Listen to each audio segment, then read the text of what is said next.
안녕하십니까 애청자 여러분, 놀라운 부동산 놀부입니다.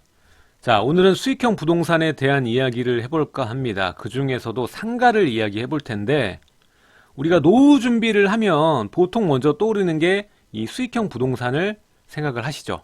일단 분양형 호텔, 펜션, 오피스텔, 레지던스, 플라자 상가, 단지 내 상가, 상가 주택, 꼬마 빌딩 이런 것들 고려를 하시죠. 그 중에 가장 수익형 부동산이라는 단어에 적합한 것은 바로 이 상가입니다. 자, 그런데 제가 오늘 주제에서는 절대 상가에 투자하지 말라고 이야기를 했습니다. 자, 그 이유는 제가 천천히 말씀을 드리겠지만, 상가는 초보자가 진입하기에는 쉬운 시장이 아닙니다. 주택보다 더 꼼꼼하고 더 추가된 요소들을 다 들여다볼 수 있는 능력이 되셔야 돼요. 그리고 제가 누누이 설명을 드렸지만 투자에도 계단이 있습니다. 처음부터 수십억짜리 건물을 사는 게 아닙니다. 순서는 이런 작은 주택도 해보고 좀 더 큰 주택 해보고 그 다음에 상가 조그만 거 만져보고 그 다음 건물도 만져보고 이렇게 순서가 다 정해져 있는데, 처음부터 내가 일생 동안 모아놓은 돈을 한 번에 상가 분양팀이 아직 상권도 만들어지지 않았는데 이 정도 수익률은 충분히 나옵니다. 이 단어 한마디만 믿고 그대로 올인하시는 분들 굉장히 많거든요. 이미 사건이 벌어지고 나서 저한테 문의를 합니다. 이렇게 됐는데 어떡하냐. 거의 실패 사례들 보면 상가가 많아요. 주택해서 내가 크게 손해봤다 이런 분은 거의 없거든요. 자, 그리고 또 재밌는 게 통계적으로 봤을 때 이 여자보다 남자가 상가를 더 선호해요. 이 말이 뭘까요? 우리 어머님들은 상가 투자를 무서워서 잘 안 한다는 얘기예요. 보통 제가 상담을 해드리다 보면은 이 남편분이 상가 투자 어디 좋다고 해서 했는데 잘못됐다 이런 케이스가 압도적으로 많습니다. 자, 문제가 뭐냐면 상가 투자는 난이도가 굉장히 높아요. 근데 여러분들은 굉장히 쉽게 생각합니다. 그 생각을 쉽게 만들어주는 존재가 누구냐? 바로 분양팀입니다. 그들이 말하는 이 지역 분석과 그들이 말하는 예상 수익률을 그대로 믿고 계약을 하다 보니까 이런 문제가 발생하는 겁니다. 모든 사람들이 하나도 빠짐없이 남이 나 대신 정보를 주고 일해주는 걸 좋아합니다. 아니 여러분, 요즘 흔히 상가들 보면은 10평짜리 10억, 20억짜리 상가 흔해 넘칩니다. 이렇게 고액의 여러분들이 평생 모은 돈일 수도 있는 금액인데 그들의 말만 믿고 그들의 분석만 듣고 계약한다는 것 자체가 실패의 원인이 아니었을까요? 자, 다시 한번 말씀드리지만 저는 절대 상가에 투자하지 말라고 얘기하는 것 자체가 지금 초보자인 경우에 공부가 없이 상가에 투자한다는 거는 계란으로 바위치기와 같다, 뻔한 결과를 맞는다는 걸 여러분들께 각인시켜드리기 위해서 드린 제목입니다. 반대로 여러분들이 상가에 대해서 박식하시고 상권을 분석하는 눈을 키우셨다면 상가만큼 노후 대비하기 좋고 자녀분에게 쉽게 재산을 넘길 만한 부동산 종목은 없습니다. 자, 그럼 오늘 상가에 로망이 있으시고 노후 대비를 상가로 하시고 싶은 분들을 위한 시간, 바로 상가 투자의 성공 원칙, 실전적인 원칙에 대해서 이야기를 해보겠습니다. 여러분들이 아는 기본적인 내용도 있을 수 있고요. 여러분들이 간과했던 내용도 있을 겁니다. 시청하기 전에 좋아요, 구독하기 버튼 눌러주시고요. 상단에 놀부 스터디 카톡방을 누르시면 스터디방으로 이동하실 수가 있습니다. 자, 아까도 말씀드렸지만 이 수익형 부동산의 중심은 뭐니 해도 상가입니다.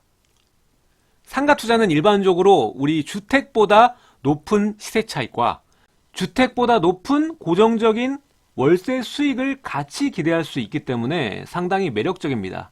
특히 플라자 상가의 경우에 상권 활성화가 제대로 돼서 그 지역의 랜드마크가 되면 어마어마한 차익을 거둘 수도 있습니다. 그게 바로 상가의 매력이죠. 자, 특히 우리가 부동산 재테크를 함에 있어서 상가는 무조건 반드시 거쳐가야 할 계단입니다. 우리가 일반적으로 생각하면 돈 많이 모으면 뭐 하고 싶습니까? 간물주, 건물주 하고 싶지 않습니까? 그럼 건물주가 되면 내가 가진 건물에 상가가 있겠습니까? 없겠습니까? 당연히 있죠. 그러니까 기본적인 이 상가를 보는 눈은 키우고 가셔야 된다는 겁니다. 그 눈이 있다면 빌딩 자체도 가치가 높은, 부가가치가 높은 빌딩을 골라낼 수 있는 시야를 갖게 되고, 좋은 빌딩을 갖게 되신다면 법인을 우리가 매입을 하지 않습니까? 그러면 주식을 넘기면서 한 번만 잘 사면 대대손손 갈 수 있습니다. 제가 아는 자산가 중에 100억, 200억 이상의 이 빌딩을 가지고 계신 분들 보면 다 법인으로 가지고 계십니다. 그래서 이 자녀분들에게 이동을 할 때도 주식으로 왔다 갔다 하시면서 넘기더라고요. 자, 여러분들도 할 수 있고 무조건 상가를 아셔야만 합니다. 다만 제가 지난번 영상에도 말씀을 드렸는데 이 노후 준비를 급하게 하시다 보니까 이 물건들도 좀 급하게 고르시는 경향이 있습니다. 이 주택이야 한 번 실수는 병가지 상사지만 상가는 한 번 실수하면 자빠져서 헤어나올 수가 없거든요. 평생 모은 돈을 거의 다 날릴 수 있습니다. 다시 0부터 다시 시작해야 되는 그런 불상사가 일어날 수 있거든요. 그러니까 이 초보 투자자는 상가에 있어서는 한 발짝 뒤로 좀 슬로우, 천천히 보실 필요가 있다. 일단 황금성보다는 수익성의 기초가 되는 종목이다 보니까 이 분양팀 자체도 굉장히 선수들이에요. 일반 주택 분양하는 사람들보다 더 한 수 위의 사람들이 분양을 하고 있습니다. 청산유수입니다. 그래서 이 사람들이 제시한 액면의 수익성만 보고 그냥 덜커덕 계약을 했다가는 정말 몇 억은 우습게 까지고 여러분들 정신건강에 해롭습니다. 주택이야 싸게 내놓으면은 팔리기가 어느 정도 쉬운데 상가는 깎이면 깎일수록 뭐가 문제 있는지 알고 더 팔기 힘든 경우가 한두 건이 아닙니다. 그래서 이 초보 투자자는 상가는 안 했으면 좋겠어요. 주택부터 투자해보고 천천히 가셨으면 좋겠습니다. 주택과 달리 이 분석해야 될 요소와 그리고 투자 위험 리스크 요소가 더 많습니다. 게다가 이것만 보시면 안 되고 우리가 지금 소득주도 성장한다고 그러고 또 최저임금 올리고 그러면서 경기가 지금 죽었다 침체됐다 이런 얘기 많이 하죠. 이만큼 주택보다 훨씬 심하게 경기 변동에 민감하고 그리고 상권도 이동을 합니다. 어떤 날은 압구정이 좋았다가 어떤 날은 또 가로수길이 좋았다가 이렇게 상권이 이동을 하거든요. 변화를 한다는 거죠. 굉장히 민감하기 때문에 이 꾸준한 상권을 찾는 이 안목, 분석 능력을 키우고 나서 이 상가를 하셔야지 처음부터 이 상가를 하시는 거는 굉장히 어렵다. 그래서 제가 추천드리는 방법은 초보자시라면 주택부터 코스를 밟고 오시던가 아니야 난 그래도 상가를 하고 싶어 라고 생각을 하시는 분들은 많은 수익을 기대하기보다는 실패를 좀 줄이는 방향으로 기존에 이미 있는 상가를 매입하시면은 경험이 되실 겁니다. 기존의 상가를 매입해서 매입하고 운영도 해보고 공실도 겪어보시고 세입자 갈아보시고 이러한 경험을 하시게 되면 차후에 신축 분양 몇 군데만 들려보면은 눈이 생겨요. 그러니까 순서를 좀 밟고 가자.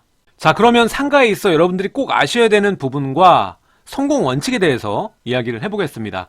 첫 번째, 입지와 상권은 같은 의미 같은데 다른 말입니다. 입지는 말 그대로 위치 조건입니다. 역에서 얼마 떨어져 있고 지하철역은 어디에 있으며 옆에 어떤 업무시설이 있고 이것이 바로 입지고요. 상권은 이 중심 상가에서 미치는 영향의 범위를 말하는 겁니다. 예를 들어 홍대 상권 하면은 이 홍대 상권의 범위가 정해져 있죠. 뭐 연남동에 있는 게 홍대 상권은 아니지 않습니까? 이렇게 일정 범위까지 가는 것을 이 상권이라고 합니다. 자, 우리가 일반적으로 아파트나 주택 같은 부동산의 입지 분석은 이 접근성, 어디와의 몇 분 거리, 뭐 이런 접근성을 의미하지만 상가는 이 접근성 플러스 가시성도 굉장히 중요합니다. 이 가시성이 뭐냐면 고객이 멀리서라도 쉽게 상가를 식별할 수 있는 시인성을 가지고 있어야 된다는 겁니다. 예를 들어 우리가 비싼 상가들은 어디에 위치를 해 있죠? 보통 전면 상가, 모퉁이 상가, 모퉁이 상가 이렇게 전면이나 코너를 좋아하시고 반대로 계단 바로 앞에 있는 상가나 앞에 화단, 뭐 자연 지형지물 뭐 이런 것들이 있거나 경사 같은 이 장애물이 있는 상가는 피하시는 게 좋습니다. 이건 아주 기본적인 내용이죠. 이렇게 상권의 분석 기본 체크 포인트를 한번 알아보죠. 첫 번째, 좋은 상가는 사람들의 동선을 따라 시선을 따라 낮은 곳에 밀집할 수밖에 없습니다. 자, 두 번째, 지하철과 버스 정류장 등이 연계가 돼 있는, 즉 항시 사람들이 대기하고 유동인구가 많이 머무르는 위치가 대박까지는 아니더라도 안정적으로 중타 이상 칠 수 있다라는 겁니다. 자, 세 번째, 아까 말씀드렸다시피 조경이나 자연 지형물이 있는 이런 상가는 피하시는 게 좋고, 또 6차선 이상 넓은 도로, 이런 도로 한 복판에 있는 상가는 인구가 흐를 수 있습니다. 그냥 지나갈 수 있다는 얘기죠. 그러니까 이 횡단보도 앞이나 이 도로와 도로가 만나는 이 접합 지점에 있는 상가가 훨씬 우수하다. 뭐 굉장히 기본적인 내용입니다. 자, 네 번째, 시기와 계절을 타지 않는 지역을 택해야 됩니다.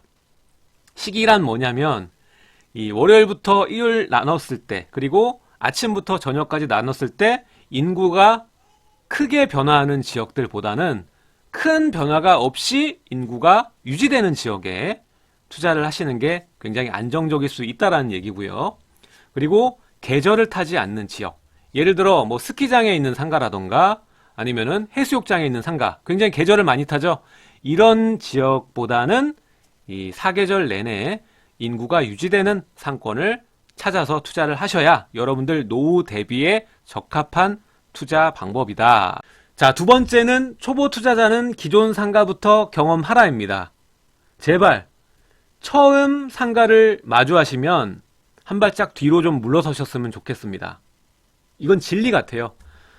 처음부터 여러분들이 일생 동안 모아온 금액을 교육비로 지급할 필요는 없다라는 거죠. 자, 상가 투자 방법은 두 가지가 있습니다. 기존에 월세를 받고 있는 상가를 매입을 하시거나 아니면은 신규로 지어지는 상가를 분양받는 방법이 있습니다. 기존에 월세를 받고 있던 상가는 상권 분석이 용이하죠. 이미 월세 수익률 계산도 현실적으로 나오잖아요. 그러다 보니까 초보자가 비교적 쉽게 투자를 할 수 있습니다. 내가 정상가 투자를 해야 된다. 근데 해본 적은 한 번도 없다. 그러면 기존 상가를 매입하는 것이 훨씬 더 나을 수 있습니다. 다만 문제는 뭐냐면 이익이 크지 않다는 점입니다. 큰 시세 차익을 기대하시고 투자하시는 분들에게는 맞지 않다는 얘기죠. 그냥 고정적인 수익률을 보고 투자하는 게 여기에 속합니다. 자, 반대로 신규 분양은 이 상권이 아직 활성화되고 구성되기 전에 여러분들이 들어가는 거기 때문에 만약에 여기가 지역의 랜드마크가 된다, 그러면 여러분들 막대한 시세 차익을 누릴 수가 있고요. 뭐 앞에 큰 병원이라도 들어선기라도 한다면 약국 프리미엄이 어마어마하거든요. 다만 문제는 아직 상권이 구성되기 전이기 때문에 확실한 임대소득이 보장이 안 된다는 점입니다. 처음에 분양가가 높기 때문에 월세도 당연히 기대 수익률이 높다 보니까 주변보다 훨씬 높게 월세를 책정하겠죠. 그러면 사람들이 쉽게 월세를 얻어서 상가를 들어올까요? 그렇지 않습니다. 그래서 대부분 신규 상가들 보면은 몇 달이고 뭐 1년이고 간에 공실로 남아있는 경우 상당히 많이 보실 수가 있습니다. 여기서들 많이 당황을 하세요.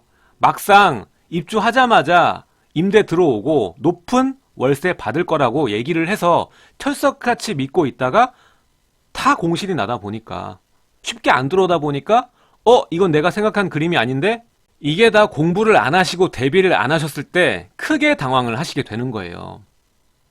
자, 왜 세입자가 안 들어올까요? 월세가 비싸니까 안 들어오는 거 아닙니까? 자, 그럼 월세가 왜 비쌀까요? 여러분들이 비싸게 분양을 받았으니까 수익률 약속한 대로 지키려면 월세를 주변 시세보다 높이 받아야 되니까 결국 악순환인 겁니다. 이렇게 세입자가 맞춰질 때까지 버티다가 월세가 5만원, 10만원씩 계속 떨어져요. 그러다가 적정 월세가 나오는 겁니다. 그 시간 동안 이 분양 받으신 분은 미치거든요. 멘탈이 나갑니다. 생각보다 굉장히 싸게 나가니까. 자, 이처럼 상권이 아직 만들어지지 않은 신규 분양 같은 경우에는 임대소득이 정확히 얼마인지 확정이 되지 않은 상태입니다. 그러니까 리스크가 굉장히 클 수밖에 없다라는 거죠. 그리고 인기가 많으면 많을수록 이미 분양가는 선반영이 돼 있습니다. 비싸다라는 거죠.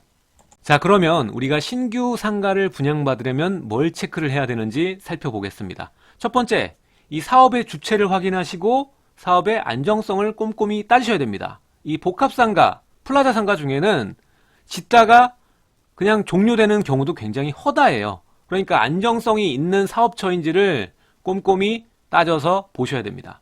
자, 어떤 걸 보셔야 되냐면 상가 부지가 매입이 다 돼 있는 상황인지, 그리고 건축 허가는 얻고 하고 있는 건지, 그리고 분양대금 관리는 어디서 하는지, 시행사나 뭐 은행이 할 수도 있고 신탁사가 할 수도 있고.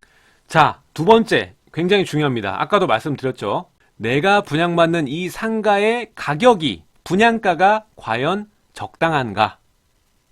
이걸 어떻게 확인하냐면 일단 경쟁상가 상권이 있습니다. 이런 경쟁상가의 매매 시세를 조사를 하고 비교를 해보는 방법, 그리고 주변에 있는 시세를 살펴보는 방법. 이럴 때 지금의 가격만 비교를 하실 게 아니라 한 5년 정도의 데이터를, 실제 매매 사례를 통해서 이 분양가가 적당한 분양가인지를 판단을 하셔야 됩니다. 당연히 신규 상가니까 기존의 주변에 있는 경쟁 상가보다는 훨씬 비싸겠죠. 하지만 이게 용인이 될 수 있는 가격의 차이인가, 아니면 말도 안 되는 가격인가, 이거를 판단하시라는 겁니다. 자, 세 번째입니다. 이건 두 번째랑 좀 비슷한데 이번엔 매매가가 아닌 이 월세, 투자 수익률입니다.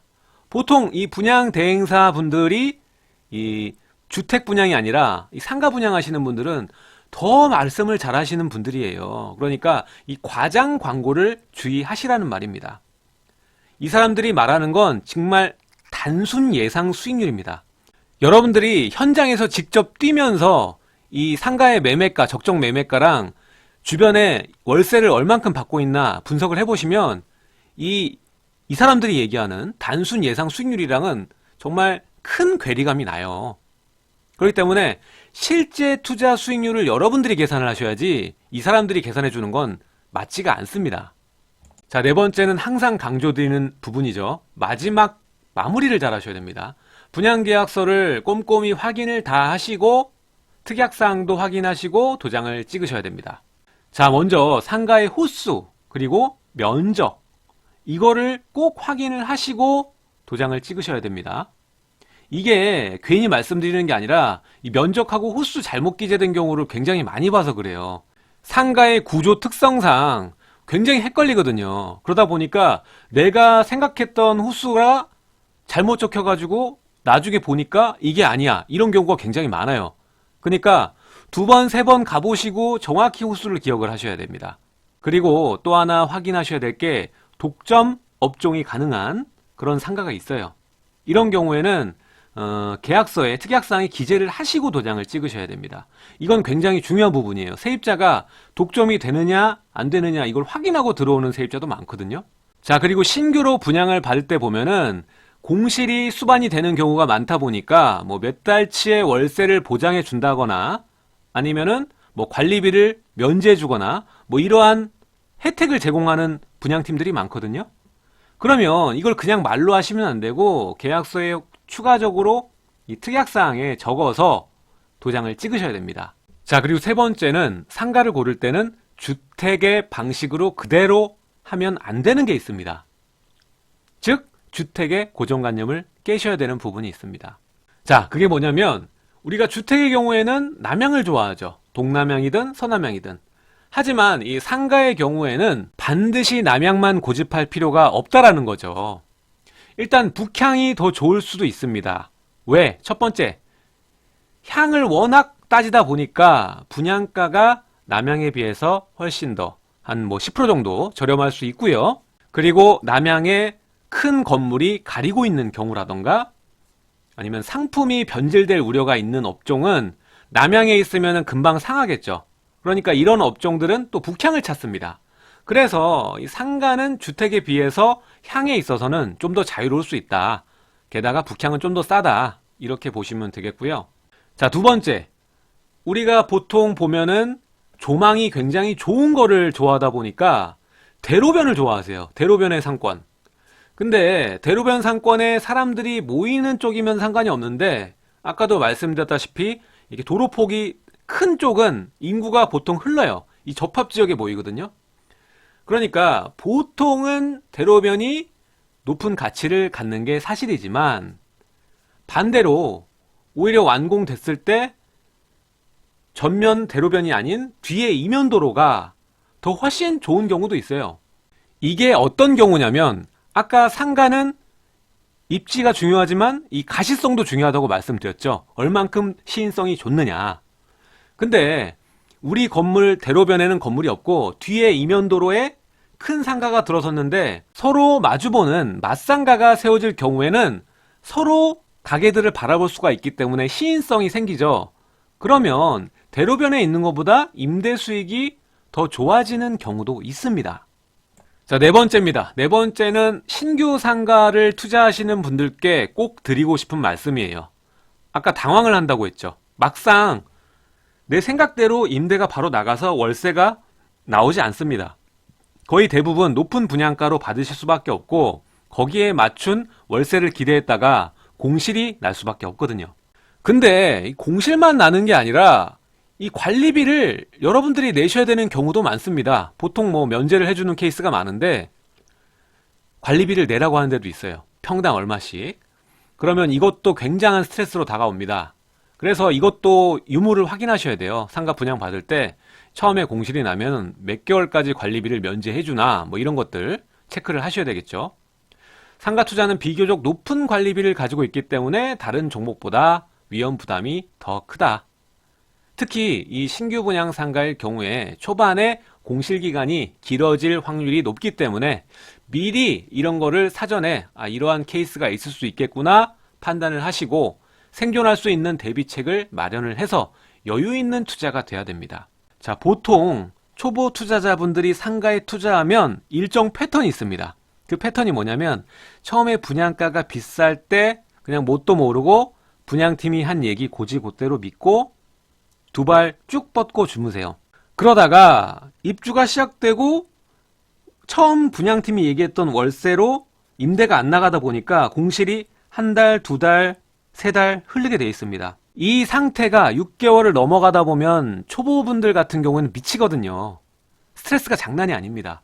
그래서 못 버티고 아니 이거 수익이 이거밖에 안 되고 옆에 있는 가게 월세 저거에 맞춘 거 보면은 수익률이 안 나와. 오히려 마이너스 되는 것 같아. 그러다 보니까 이거 안 되겠다. 나 들고 있다가 큰일 나겠네 하고 팔아버려요. 못 버티고. 나중에 상권이 활성될 때까지는 시간이 좀 걸리게 돼 있습니다. 근데 이걸 못 버티고 싸게 넘기는 거죠. 그랬다가 나중에 상권이 활성화가 되면서 이 전체적인 월세와 매가가 올라가게 되면은 여러분들 배가 평생 아픕니다. 그러니까 신규로 상가를 분양받으실 경우에는 공실을 미리 대비하셔야 됩니다. 장기간으로 보셔야 되고요. 첫 번째, 여유자금을 충분히 가지고 계셔야 되고요. 두 번째는 분양팀에 미리 얘기를 해서 임대 조건부로 계약을 진행하는 방법도 있겠고요. 관리비가 높다 보니까 임대가 맞춰질 때까지 공실 상태에서는 관리비를 면제해달라. 뭐 이런 방법도 있겠고요. 여러분들이 계약금을 쏘고 도장을 찍는 순간부터 분양팀은 여러분 편이 아닙니다. 그러니까 그 전에 최대한 얻어낼 걸 얻어내셔야 되는 거예요. 자, 다섯 번째는 여러분들이 너무나도 잘 아는데도 불구하고 잘 못 지키시는 겁니다. 뭐냐? 분양가가 비싸도 A급 위치를 사라입니다. 제 말은 터무니없는 가격인 A급 위치를 사라는 말이 아닙니다. 가격이 싸다고 해서 안 좋은 위치를 고르지 말라는 말입니다. 자, 상가를 고르는 핵심은 딱 한 단어입니다. 세입자들이 서로 입점하려고 경쟁하는 상가를 찾는 게 여러분들의 임무입니다. 자, 주택이야 싼 맛에 들어와서 거주하는 사람이 있지만 자, 상가 같은 경우에는 바로 옆 호수임에도 불구하고 가격 차이가 심하거든요. 주택은 층, 호수별로 가격 차이가 난다고 해도 이 상가에 비할 바는 아닙니다. 상가 같은 경우에는 두 칸 떨어졌는데 이 정도 가격이면 이게 더 낫지 않을까 생각할 수 있거든요. 코너는 뭐 5억 차이나. 그래서 여러분들이 생각할 때는 이 정도면 가성비가 여기가 낫겠다 이런 판단을 할 수가 있습니다. 근데 그러지 말라는 거예요.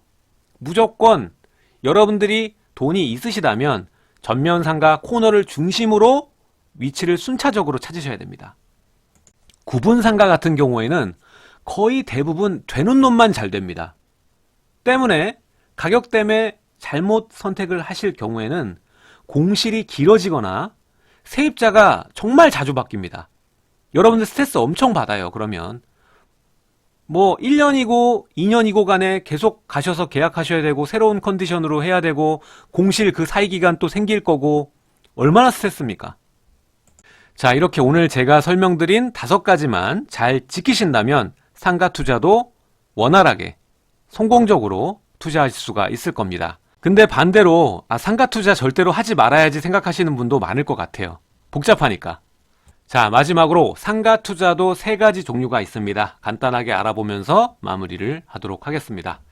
자, 일단 이 복합상가와 단지내 상가 이렇게 구분 상가가 있고요.